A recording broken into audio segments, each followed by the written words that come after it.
Warning, what you're about to hear in this clip is not okay.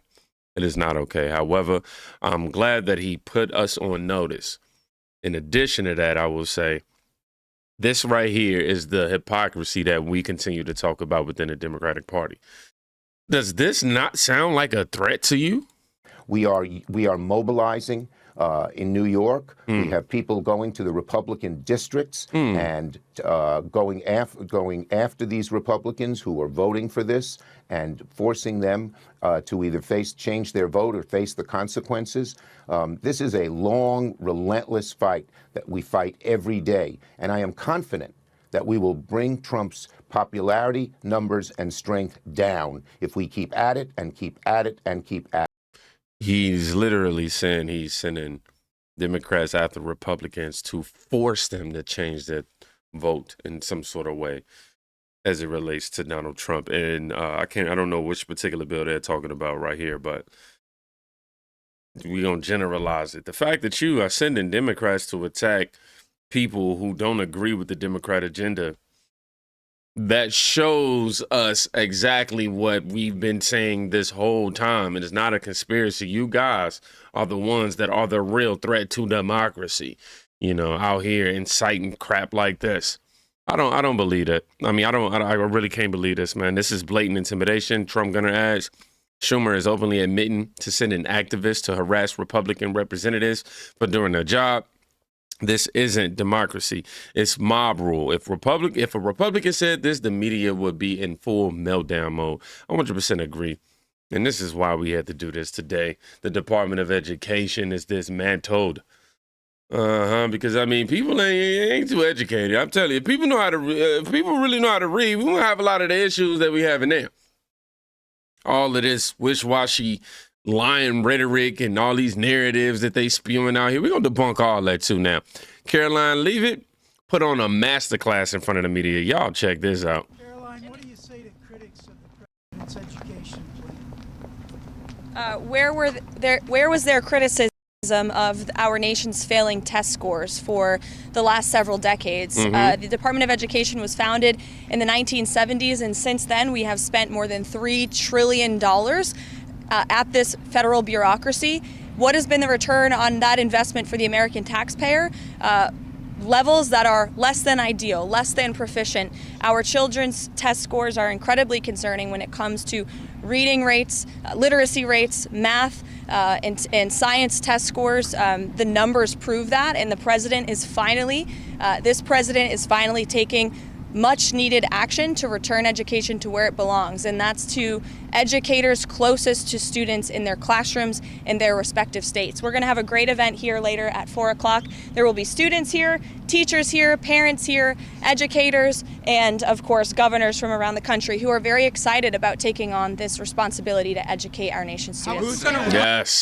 Yes, so we're going to be talking about some of the lies that the left is trying to spew surrounding Donald Trump dismantling the Department of Education, and also get to the bottom of it all. But yes, whoever organized to have children singing at the signing, organized to have children signing documents alongside President Trump as he signed his executive order dismantling the U.S. Department of Education, is pure genius. Y'all look at this.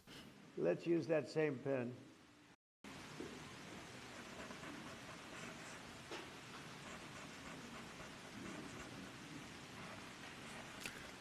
But he doesn't care about our children. Okay.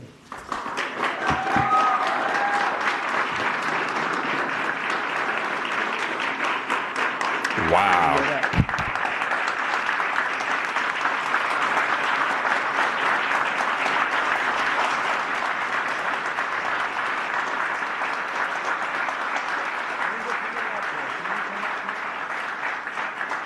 That's what's up, man. Such a dope guy. And it sucks that the left continues to paint him.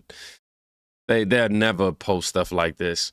They never would. The media never show you. The mainstream media never show you stuff like this. And I think that the Department of Education, like many people do, has just grown too powerful, imposing a one-size-fit-all sort of policy on states that should be handled locally, like many of us agree.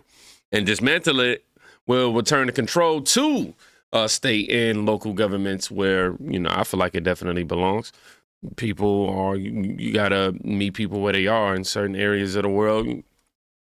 You got to customize certain situations. Tim Walz attacks President Trump for having children around him at the executive order signing where he entered the Department of Education. And look at what he has to say. Students like my son who depend on IDEA and individual education plans to make sure that they're treated equally and get the best possible education they can.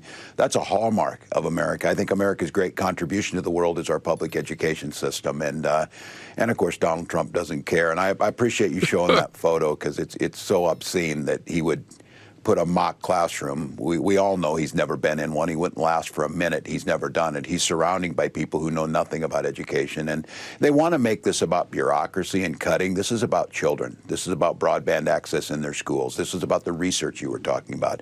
Pedagogy, Broadband things access. that we learn. What about them being able to read? And then it's about the Civil Rights Department at the Department of Education that makes sure that we don't have a situation where a Ruby Bridges is escorted to school with police. And so we're back in an area where we can segregate. And he knows that curriculums and those decisions are made on a local basis, but they muddy the water. So look, just like your previous guest, thanks for having her on, but it's chilling.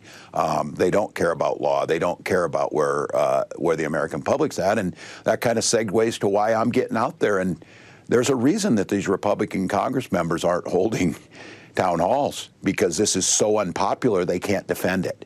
But I'm going to make sure that the voices of their constituents are heard.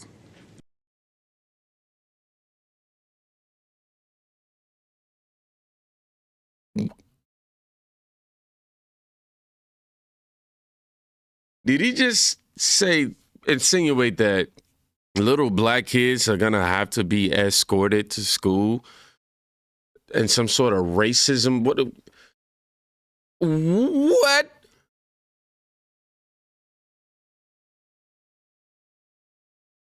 Now, if you don't know who Ruby Bridges is, quick history lesson. She was born September 8th in 1954 in Tylertown, Mississippi, and grew up in New Orleans, Louisiana. And at the age of 6 in 1960, she became the first African-American child to desegregate an all-white elementary school in the South when she attended William Frantz Elementary School in New Orleans. This followed a 1954 U.S. Supreme Court ruling in Brown versus Board of Education, which declared segregated schools unconstitutional, but implementation faced significant resistance in the South.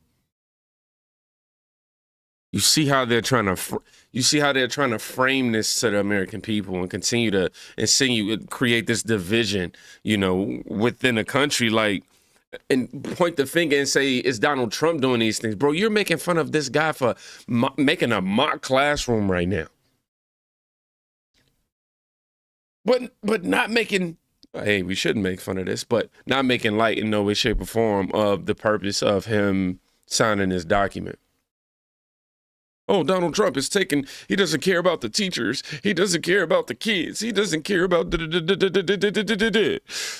You know what? Yeah, I got to watch this beautiful, masterful takedown of Jessica Turloff for crying over the Department of Education and claiming that apparently Republicans don't care about disabilities and all this other stuff. Watch this takedown from Judge Jeanine. And when I hear Republicans out there talking about their plan for education in America, I don't hear them talking about making sure disabled kids have access to a public education. I don't hear them talking about impoverished kids. Because we're against it. I know you are. Thank you for admitting it on such a public forum. They want to end up privatizing it. They want a voucher system, which means that kids who can't get to those schools, don't have enough money to, or frankly want to go to public schools, won't have access.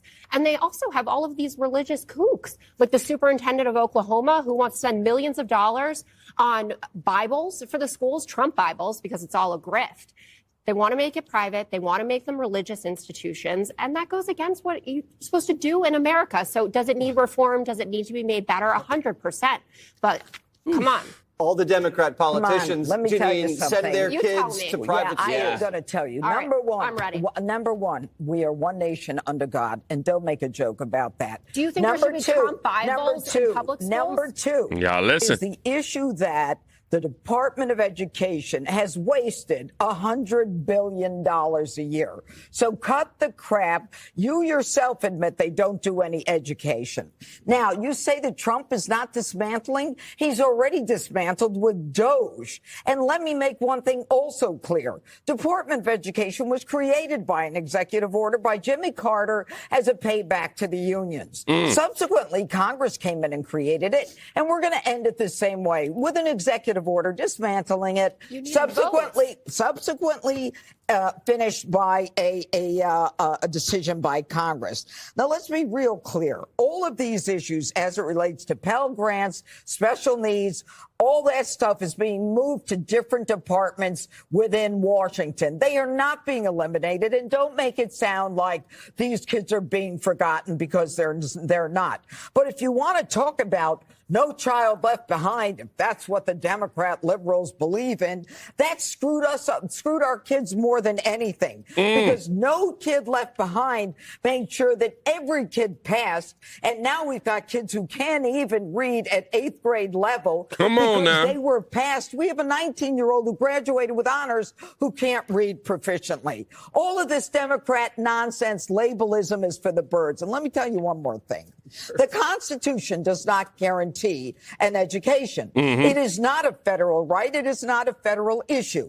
It is something that, under the 10th Amendment to the Constitution, is left to the states. The state constitutions have provisions where you have a right to education. But this is something that is for parents and for educators, for teachers that we do love. We don't love Randy Weingarten and what she did to our kids when she couldn't find one metric in the billions of dollars that we gave her to open the schools to make it safe enough for her and her pals to go to open up those schools. Wow. You know what, Randy? Go back to Ukraine for the 3rd time to try to figure out what they're doing in education. Let me tell you one more thing. I'm not done. One more thing. One more thing is these kids in China and in Russia that were studying quantum physics while our kids were hiding and doing drugs and alcohol, and the kids in Norway and Denmark and Sweden. We spend more money per kid than any country in the world, and we're losing because of the Democrats. And that's the end of that. Oh, my gosh. When I tell y'all, you know, I thought Linda McMahon was coming from SmackDown and, you know, get a smackdown on the department. But no, man, it was just Jeanine. $100 billion, $100 billion, and you can't give us one metric indicating that you're making schools safer. $100 billion.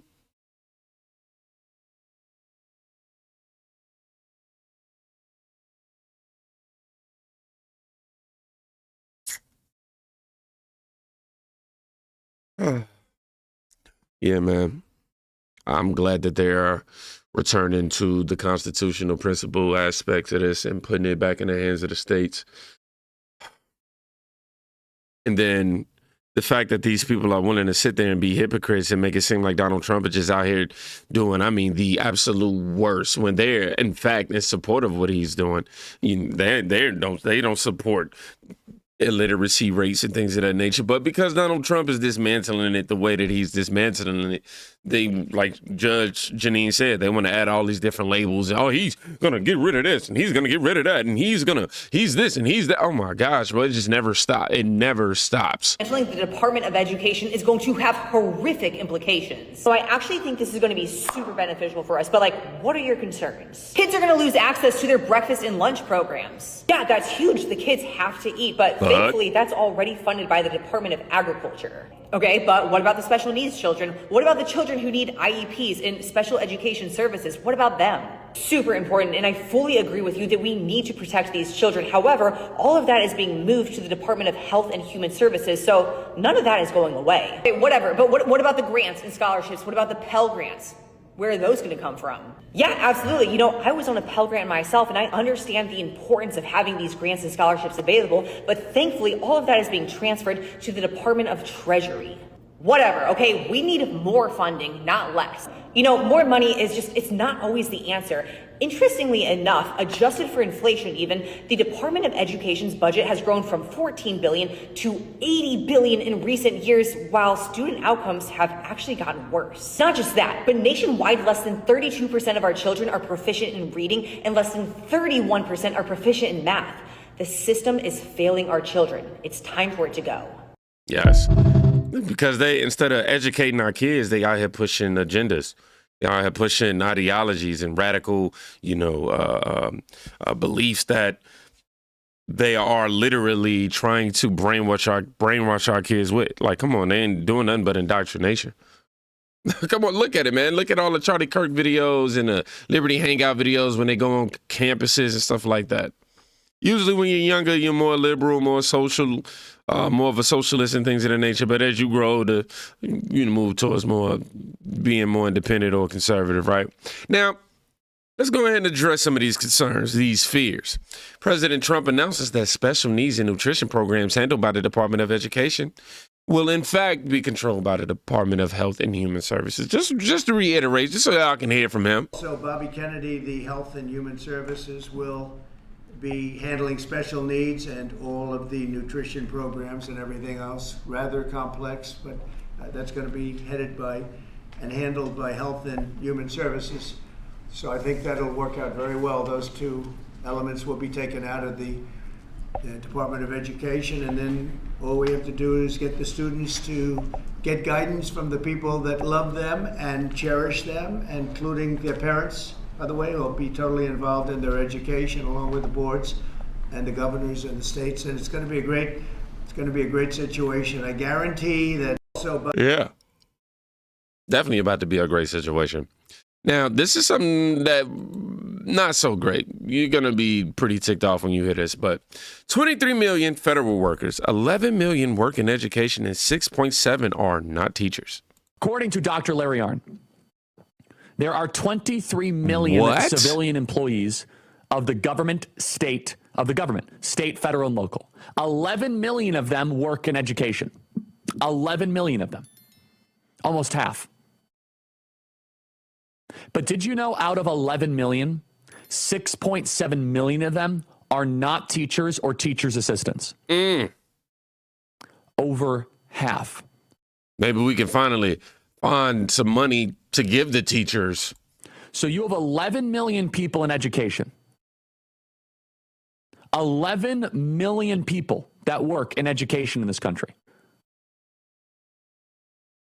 And 4.3 million of them are teachers.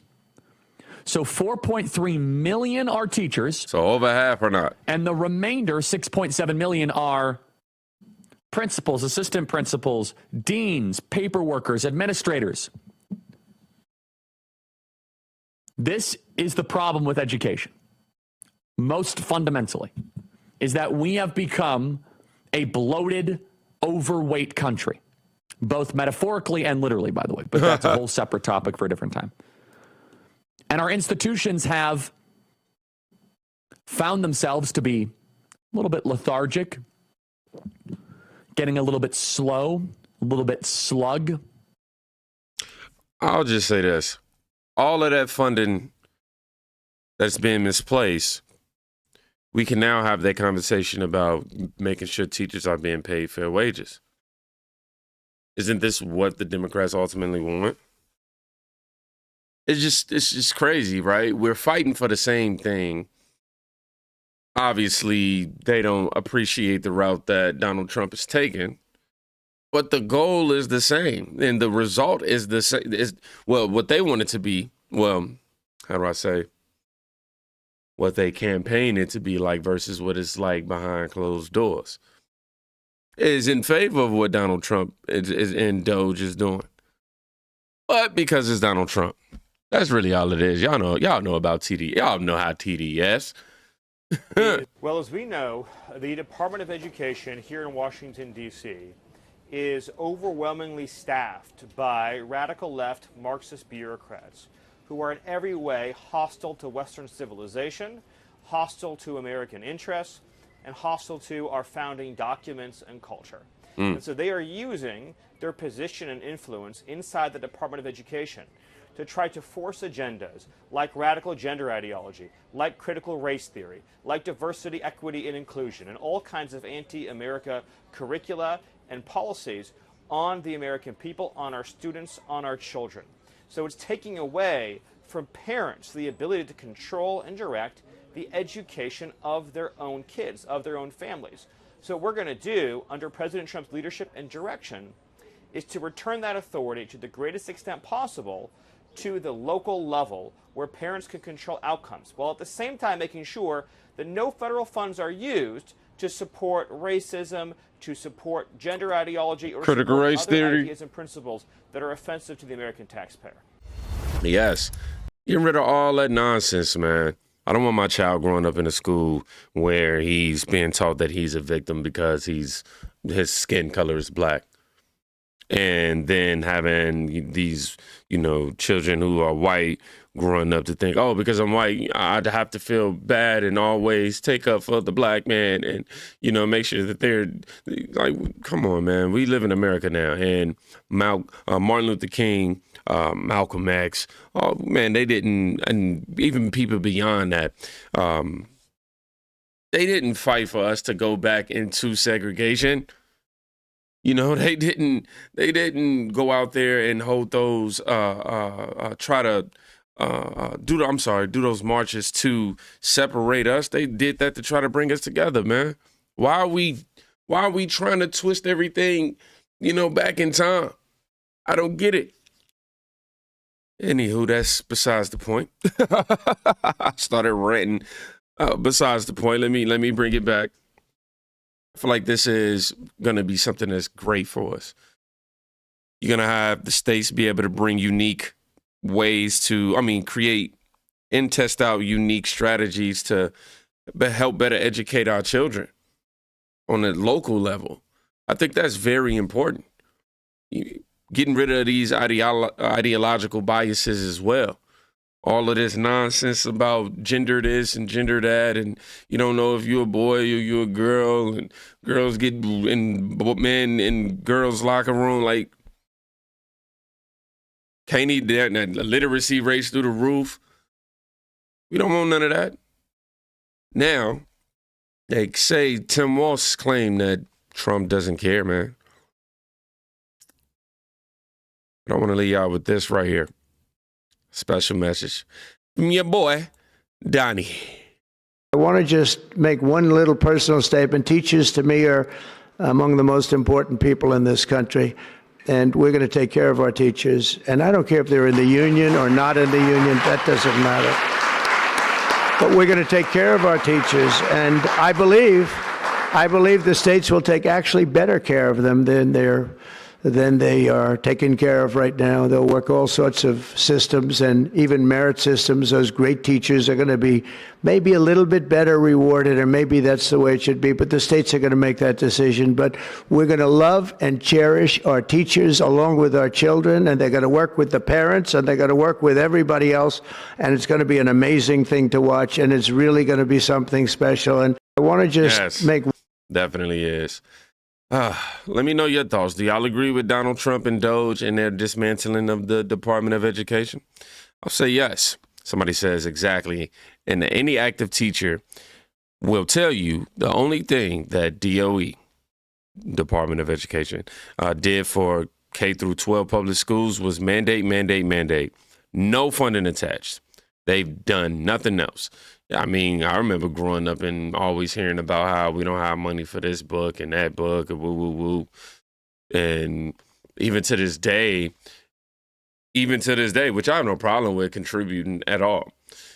It's always every other month or every, every quarter or whatever. It's always, hey, please, can y'all send in supplies? We run along on this, we run along on that, basic supplies, and I'm cool with that. But I'm sitting back and I'm thinking like, man, we got all our tax. I'm paying my tax money for my children to be able to have, these schools to be able to have funding just for the basic of things. Now, granted, if they ain't had no funding for, little stuff like, well, not little, but very important stuff like that. But if they ain't had no funding for books, it'll be we'll have a totally different this would be a totally different conversation, but at the end of the day, man, I guess what I'm trying to point out before I veer off too far with my thought processes is that this could potentially be, this is great for the teachers, great for the students, getting rid of all of the whack nonsense, first of all, and actually putting the money where it needs to go. Also getting these teachers paid the way that they need to be paid. Y'all be safe. Go check on somebody today. You could be saving their life. Peace.